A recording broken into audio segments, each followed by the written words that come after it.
Hello everyone and welcome to Cronkite Cut, where our entertainment news is a cut above the rest. I'm Chancellor Johnson. And I'm Francesca Mia Gomez. On this week's episode, we're talking about new dramas coming to Netflix and a possible career change for Chance the Rapper. But right now, let's go to Jordan for some news on Miss America Dream since she was 17, Britney Spears. Oops, she did it again. Or, well, she's going to. Britney Spears is finally returning to Disney 23 years after shooting to stardom on the Mickey Mouse Club. Radio Disney will honor the former Mouseketeer with the first ever Icon Award at the end of this month. Since Radio Disney turns 20 this year, they wanted to recognize an artist who has touched many generations of fans. Britney has been topping the Radio Disney chart since 1998 and most recently took home an award for Best Song in 2014. The 2017 Radio Disney Music Awards will air on Sunday, April 30th, and they'll be anything but toxic. In other awards show news, Pitch Perfect star Adam Devine will be hosting the 2017 MTV Movie and TV Awards on May 7th. For 25 years, the show has been centered around movies only, with iconic categories such as Best Kiss and Best Shirtless Performance. But this year, TV will be included for the first time. Devine told People magazine that he's confident in his hosting abilities, even saying they'll probably invite him back every year. I can't help but wonder if he'll throw any a cappella in that night.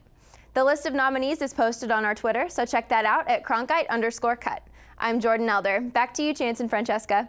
Thanks, Jordan. So although we're going to be talking about Pepsi today, this segment calls for some tea. Pepsi just released its new commercial featuring supermodel Kendall Jenner, and within 24 hours, took it down. The 2-minute ad featured Jenner breaking away from a glamorous photo shoot to join a large, diverse crowd of protesters. Now, towards the end of the commercial, Jenner walks up to a police officer, hands him a cold Pepsi, and ultimately, that's what unites everyone. Well, not really. Many are saying that Pepsi is using social justice issues in vain as a way to market their product, while others have mentioned that the image of Jenner walking up to an officer is identical to a photo of Aisha Evans, who protested against police brutality in Louisiana last year. Now, Pepsi later released a statement on Twitter saying, "Clearly, we missed the mark, and we apologize. We did not intend to make light of any serious issue. We're removing the content and halting any further rollout. We also apologize for putting Kendall Jenner in this position."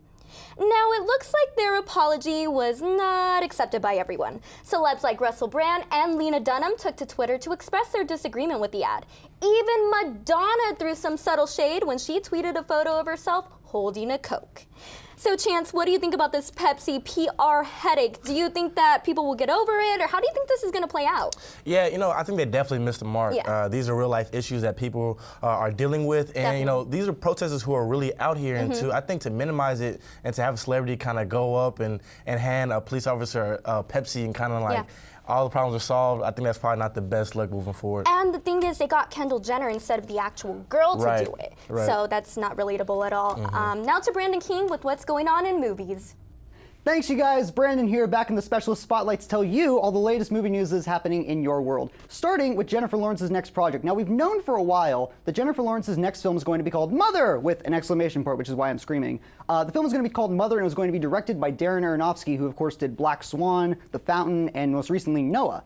Well, we didn't really know, details about the film until now. Thanks to separate sources from both The Wrap and CinemaCon, we now know that Mother will be described as a horror thriller in the vein of Aronofsky's previous work, like Black Swan, and it's putting together a pretty impressive cast with Javier Bardem, Michelle Pfeiffer, Kristen Wiig, and Domhnall Gleeson all joining the cast. We'll have to see what happens when it hits theaters on October 13th, but me personally, Jennifer Lawrence in a horror movie, it sounds super interesting. With this cast and Darren Aronofsky directing, we'll see how it turns out.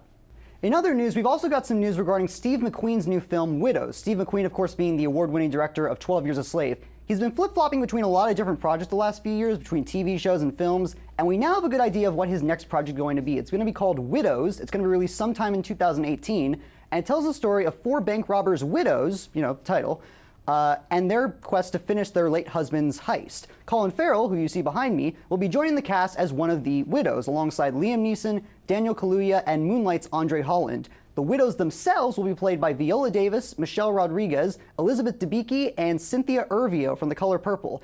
It's putting together a really stellar cast, and in the hands of Steve McQueen, I can't wait to see what the guy does next. And yeah, once we get an actual release date, I'll be more hyped for it. So that's your movie news this week between Widows and Mother. What do you guys think about this? Let us know down in the comments below. My name is Brandon, and I'll see you guys next time. Thanks, Brandon. Now, is it Chance the Rapper or Chance the Mayor?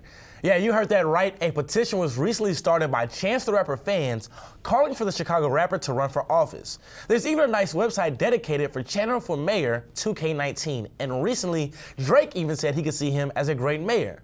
It's not a surprise Chance has so much support from fans. Earlier this year, Chance wrote off a hefty check of $1 million to the Chicago public school system. Now, before you write this idea off, politics is in the rapper's blood. His dad was an aide to a former Chicago mayor, Rahm Emanuel, and even worked under President Obama when he was a senator.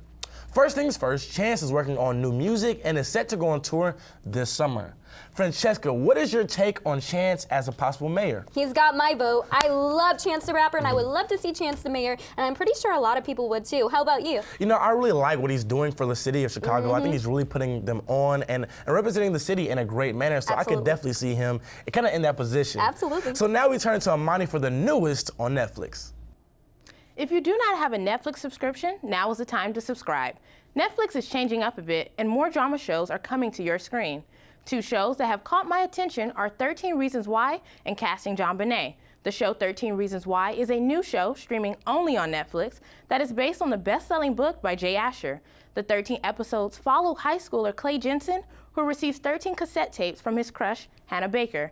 She committed suicide, and each tape explains 13 people that influenced her decision to commit suicide. The 13 episodes may not be the last of the show. According to Hollywood Reporter, producer Selena Gomez says that there's a possibility of season 2. The documentary, Casting JonBenet, focuses on the mystery of the death of 6-year-old beauty queen JonBenet Ramsey. The film includes interviews from actors auditioning to play the roles of JonBenet, her mother, father, and brother. And on April 28th, Casting JonBenet will be available for streaming on Netflix. I'm Imani Stevens. Back to you guys. Thanks, Imani. That does it for this week's episode of Cronkite Cut. But we're always online and on social media, so check us out at Cronkite_Cut. And for all the latest episodes and bloopers, check out our website, cronkitecut.com, or our YouTube channel. We'll be back again next week. I'm Francesca Mia Gomez. And I'm Chancellor Johnson. Cronkite Cut is your source for entertainment news, a cut above the rest. Thanks for watching.